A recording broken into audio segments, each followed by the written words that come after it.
Okay, you guys, so all I did was, it's a little tricky, but if you put your car on its side, and you put it through, then just put the screws in first, alright, line it up, and then just screw it in, alright? But don't screw it in too tightly yet. You're going to want to be able to move it like this, and the reason being is that we want to mesh our gears properly.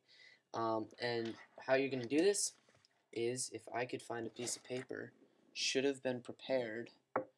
Alright, I'll use a sticky note. Doesn't really matter which kind of paper. Alright, and I'm just going to cut the sticky note out. It's a little long. I don't need that long. Alright, just cut a piece of paper out, about like this. It doesn't have to be that thin, but it makes life easier. And we all love it when life's easier. Okay, now what I tend to do when I mesh my gears is I tend to turn the car upside down, okay? So the most pressure is being put down, okay? And what you're going to want to do is you're going to want to basically press it up against, okay? Press it up against the spur gear, okay, as much as you can. Okay? Now, it's a little tricky on some cars, including this one, alright? But press down, make sure that they're meshed, a little rough, because that's how you want to start. And then feed this piece of paper through the car, through the two gears, alright? Now halfway through, press them and kind of jiggle it around a little bit, okay? Now you've got a good gear mesh, alright? Now leave your car upside down, and now you want to tighten your screws, trying not to disrupt where your motor is, alright? And don't strip the screws, which I almost did. Alright. Doesn't really matter if one screw is significantly higher than the other, but just so long as it meshes. Now test your mesh. Make sure that it's meshed properly. Then feed the other bit through. Get your piece of paper. Alright. So now you're meshed well. Now mesh is very important, and it keeps you from grinding out your gears too quickly. Give it a couple tests, make sure that it's doing alright. It looks like ours is doing okay, so we can move on. Alright, now we have to deal with the ESC. Now, the ESC, if my antenna would cooperate, I'll just put it like that for now. Alright, so ESC, I should turn this around. Okay, ESC. Now, you're going to want to mount your ESC basically where your last ESC was, or, that's where the last one was mounted for me, alright? Or, if you bought a kit, then you're going to want to mount it. Basically, they hint to where it should go, and if you read the instructions, they will probably tell you the best place to put it. Just, mine will be mounted right here. And there's a little notch right there to hint me in the right direction. I'm going to mount my switch the same place that my switch was before, which is right there, kind of hidden away. Yep. And then this, okay?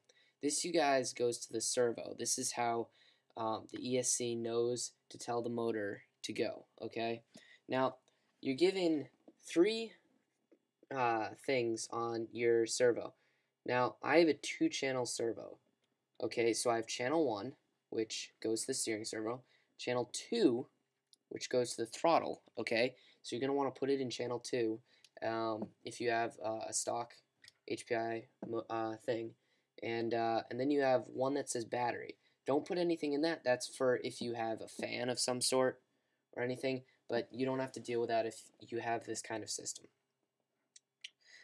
So ESC is in place, alright, switch is in place, then you've got this, and that's, the lead to the battery doesn't, it just, it can hang out.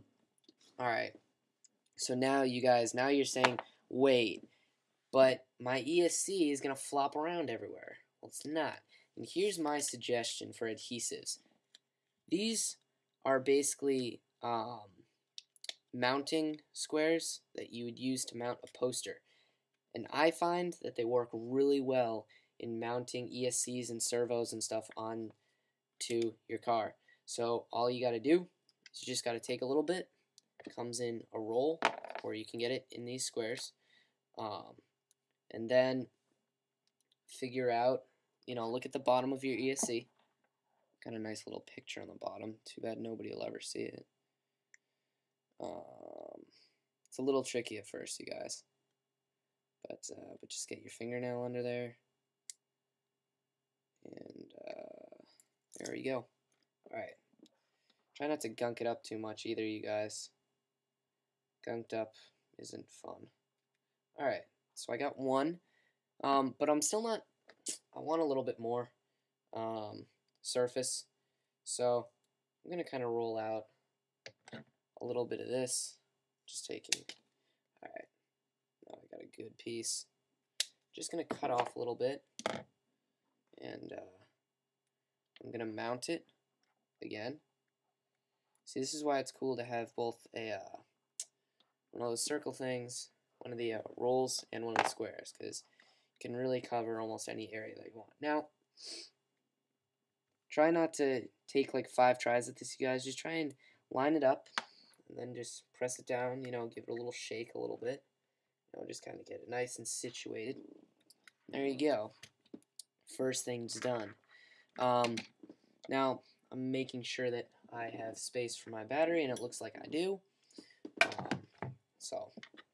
Alright, next we're going to move on to the switch. Now, this especially is why using the rolls are useful, because now I can get a nice small piece in there, and it'll all be good. So I got a nice small square.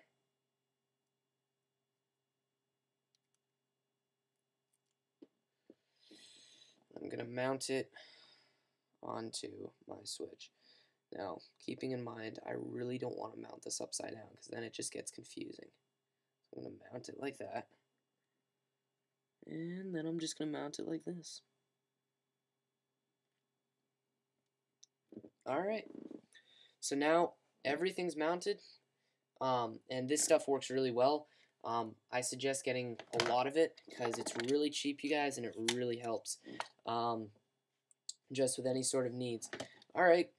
So now that our motor and everything is set up, let's give it a nice little kickstart. Now, this battery, bear with me, you guys, it's not very well charged, but it should be good enough just to give you guys an idea that the car works. Alright, so now we're attached. I'm going to use this box that I actually use for my Dremel bits, but it actually does make a good stand. And I'm going to turn on my radio, which I already have. I'm going to put up the antenna just a little bit, just so that I know that I have control. Turn it on.